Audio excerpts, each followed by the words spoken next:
හරි පුතේ. ටෙස්ට් එක ලියපු කොලේ අතර ගන්න. ඒ ගන්න යාළුවගේ දැන් පොඩ්ඩක් වැඩේ තේරෙනව නේද 10 වසර ළමයි වගකීමක් තියෙනවනේ. උඹලා යන අනිත් ක්ලාස් වගේ නෙමෙයි. කියන්න ඕනේ නැහැ නේ ඉතින් නේ ක්ලාස් වල තියරි කියනවා නිකන් ආවා. ආයෙ බැලුවා ගෙදර ගියා වැඩ කරවන්නේ නැහැ. කියලා ඉතින් එහෙම තියෙනවා. ඉතින් වැඩ කරන පන්තියේ ඉතින් අපි තමයි කියලා දන්නවනේ ඉතින්. කොහේ ගියත් හරිද? වැඩ නම් වැඩ විතරයි. කයිය නම් කයිය විතරයි. හැමදේම බැලන්ස් එකේ යනවා. හරි. පුතේ භාග ගන්න මේ සතියේ. හරිනේ. විභාගම ගානක්. ඒක වාර විභාගයකට ආපු. මිනිසෙක් තමා සතු මුදලින් 5න් 2ක් තමා උපයාගත් පාසලේ පුස්තකාලයටද 3න් 1ක් ගමේ විහාරස්ථානයටද ඉතිරියෙන් 4න් 1ක් වැඩිහිටි නිවාසයකටද පරිත්‍යාග කළේය. ඉතිරියෙන් 4න් 1ක් ඉතිරියෙන් 4න් ගත්තා වැඩිහිටි නිවාසයකට පරිත්‍යාග කළ දින පුතේ. ඊට පස්සේ කියනවා මෙහෙම. පුස්තකාලයට හා විහාරස්ථානයට පරිත්‍යාග කළ මුදල් ප්‍රමාණය මුළු මුදලින් කවර භාගයක්ද කියලා අහනවා. කියන්නේ රෝම ඉලක්කම් 1 පුතේ. එකේ රෝම ඉලක්කම් 1. මොකද්ද? පුස්තකාලයට හා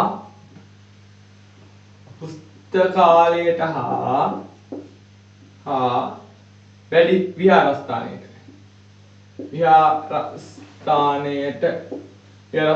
එතකොට පුතේ මිනිසෙක් තමා සතු මුදලින් 5න් 2ක් පුස්තකාලයටයි 3න් 1ක් ගමේ විහාරස්ථානයට. එතකොට පුතේ මෙතන 5 3 කුඩා පොදු ගුණාකාරය 15යි පුතේ. 15 බෙදුවම 5න් කියේ 3යි 3 වරක් 2 6යි පුතේ.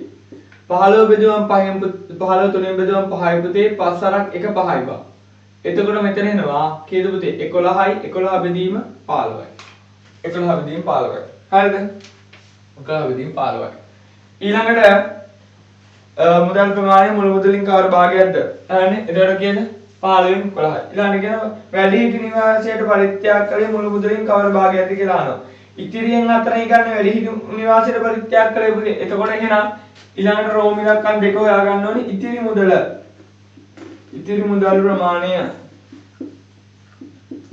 මුදල් ප්‍රමාණය වෙන්නේ පුතේ එකෙන් අඩු වෙන්න ඕනේ 15න් 11. එකෙන් 15න් 11 කඩු වුණාට පස්සේ පුතේ එකෙන් 15න් 11 කියන්නේ මේ එක කියන්නේ කීයද මෙතන 15න් 15යි. 15න් 11 කඩු නම් 15න් කීයද පුතේ 4යි. එනවාද ඉතිරි මුදල් ප්‍රමාණය වෙන්නේ 15න් 4යි පුතේ. අන්නේ ඉතිරි මුදල් ප්‍රමාණයෙන් 4න් ගත්තා වැඩිහිටි නිවාසයට. එහෙනම් වැඩිහිටි නිවාසයට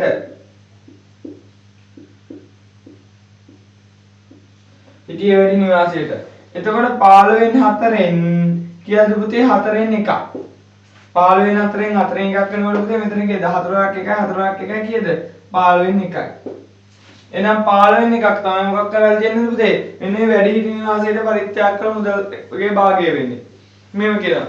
වැඩිහිටි නිවාසයට පරිත්‍යාග කළ මුදල රුපියල් 45000ක් නම් විහාරස්ථානයට පරිත්‍යාග කළ මුළු මුදල සොයන්න කියලා කියනවා. එතකොට පුතේ මේවයිනේ මෙයාගේ රෝම ඉලක්කම් 3. මට කියනවා මොකද්ද? වැඩිහිටි නිවාසයට පරිත්‍යාග කළ මුදල කීයද 45000යි. එහෙනම් මම විහාරස්ථානයට පරිත්‍යාග කළ මුදල 45000යි. වැඩිහිටි නිවාසයට පරිත්‍යාග කළ මුදල 45000යි. විහාරස්ථානයට පරිත්‍යාග කළ මුදල යහන්න කියන පුතේ.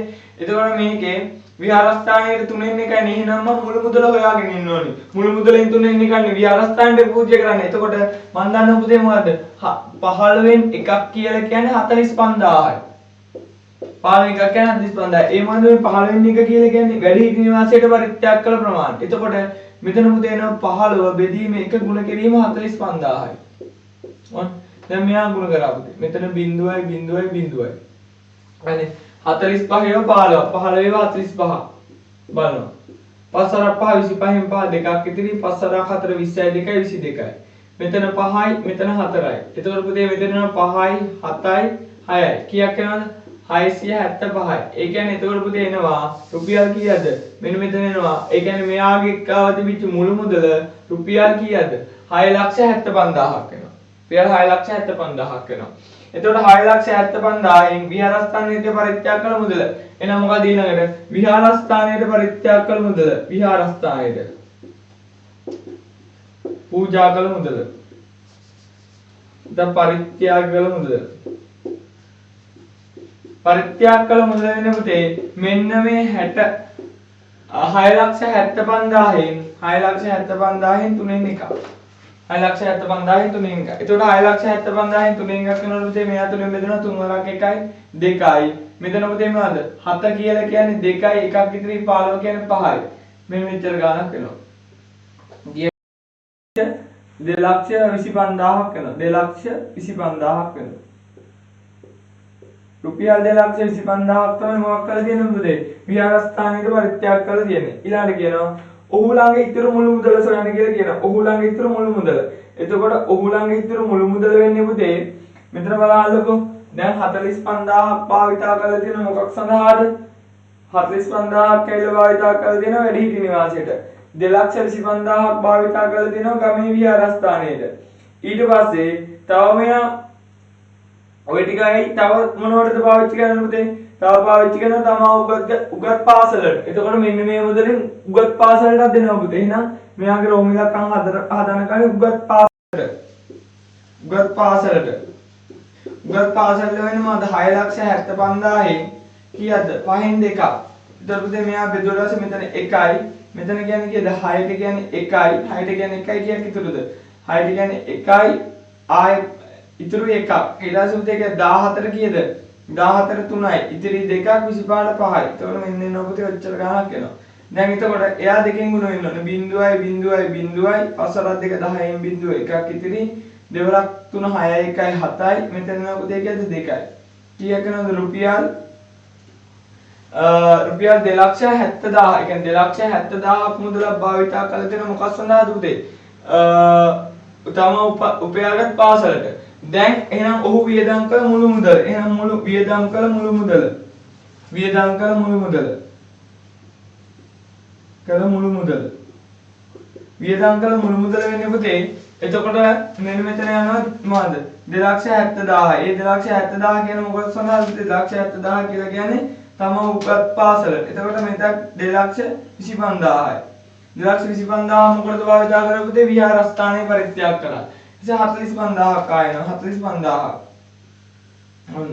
0.5යි 5යි කියන්නේ 0යි. එකක් ඉතිරි පුතේ මෙතන එනවා. එතකොට 7යි 8යි 8යි 2යි 10යි 10යි 4යි 14න් 4 එකක් ඉතිරි පුතේ කීයක් වෙනවද මෙතන? 5ක් වෙනවා. කීයක් වෙනවද? කීයක් වෙනවද? රුපියල් 5,40,000ක් වෙනවා පුතේ. 5,40,000ක් වෙනවා. මෙන්න ගාන ඉතුරු ටික මෙතන. මෙන්න මෙතන. ඊළඟ පුතේ මේ යන්නේ ඉතිරි මුදල. ඉතිරි මුදල වෙන්නේ මෙන්න මෙතන පුතේ එනවා කීයද? ඉතිරි මුදල වෙන්නේ මුළු මුදල වෙනවනේ කීයද? 6,75,000ක් වෙනවා පුතේ. 6,75,000න් අඩු වෙනවනේ කීයද පුතේ? 5,40,000. ඔන්න 5,40,000. එතකොට මෙන්න මෙයාගේ 0.0.0.5යි. මෙතන 3යි 1යි. කීයක් වෙනවද පුතේ? 1,35,000ක් තමයි මෙයාට ඉතුරු වෙන මුදල වෙන්නේ. 1,35,000ක් තමයි ඉතුරු වෙන්නේ. එතකොට පුතේ මෙයාගේ ලකුණු ගන්නකොට මෙන්න මෙයාට එක ලකුණයි. මෙයාට එක ලකුණයි. මෙන්න මෙතන මෙන්න මේ කැලේ පුතේ ලකුණු දෙකයි. ලකුණු දෙකයි. ඊට පස්සේ මෙන්න මෙතන පුතේ මෙන්න මේ කැලේට ලකුණු දෙකයි. 5යි. හරිද? ඊළඟට මෙන්න මෙතන ගත්තට පස්සේ පුතේ පරිත්‍යාග වැඩි ඒ කියන්නේ විහාරස්ථානට පරිත්‍යාග කළ මුදල කොච්චරද කියලා අහනවනේ. සෝරි මෙතන එක ලකුණක් දෙන්න පුතේ. මෙයාට එක ලකුණක් දෙන්න. ලකුණ එක ලකුණක් දෙන්න. එතකොට මෙතන 1යි 2යි 3යි 5යි. 5ක් වෙනවා ලකුණු පුතේ. ලකුණු 5යි. ඊළඟට මෙන්න මෙතන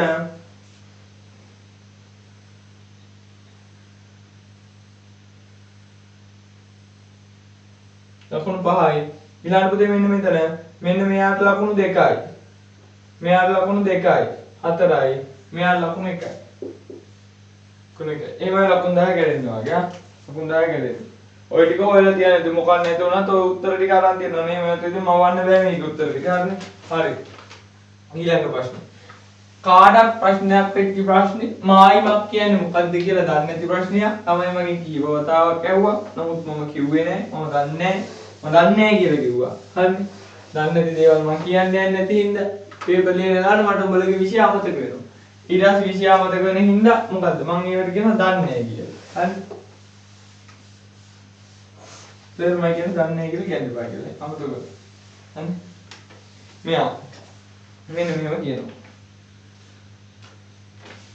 ABCD සමචතුරස්‍ර කොටසකින් හා BCE කේන්ද්‍රික කණ්ඩාකාර කොටසකින් සමන්විත වගා බිමක් කියලා කියනවා පුතේ. මෙන්න මෙයා ගත්තට පස්සේ මෙයා සමචතුරස්‍රයක් වෙනවා මෙන්න මෙහෙම. මෙන්න මෙයා සමචතුරස්‍රයක් වෙනවා. මෙයා සමචතුරස්‍රයක් වෙනවා ඊට අමතරව මෙයා ගත්තට පස්සේ පුතේ මෙන්න මෙයා ගත්තා. ඔන්න මේවා අඳුරු කරලා තියෙනවා. මෙතන A B E C D මෙතන 14යි. 14යි මීටර. හරි. ABCD සමචතුරස්‍රාකාර කොටසකින් හා BCE කේන්ද්‍රික ඛණ්ඩාකාර කොටසකින් සමන්විත වගා බිමකි. එහි අඳුරු කර ඇති කොටසේ අන්නාසි වගා කර ඇතිලු. මේ අඳුරු කර තියෙන කොටසේ තියෙන අන්නාසි වගා කර ඇතිලු. මෙයා කේන්ද්‍රික ඛණ්ඩ කියලා. මේ සම්පූර්ණ ඉදම් බා. මේක කියන මොකද්ද? වගා බිමේ CE මායිමේ දිග. වගා බිමේ CE මායිමේ දිග. ඉතින් බා වගා බිමේ CE මායිම කියන්නේ මෙන්න මේක නේ බා. බලවලා මේක වෙන මේ ඇතුලේ තියෙන එක නෝ මායිම කියන්නේ මේ ලියෙන් තියෙන එක. ගොඩක් මෙන්න මේ ඇතුලේ වයිට කරලා දාගෙන මල මගුලක් කරනවා. එතකොට මෙතන මොකද්ද? මෙතන 14 නම් මෙතනත් 14යි. මෙතන අංශ 90යි මෙතනත් අංශ 90යි. මෙයා එකම කේන්ද්‍රික ඛණ්ඩයක් හින්දා පුතේ. මෙයා 14 නම් මෙන්න මෙයා 14ක් වෙනවා.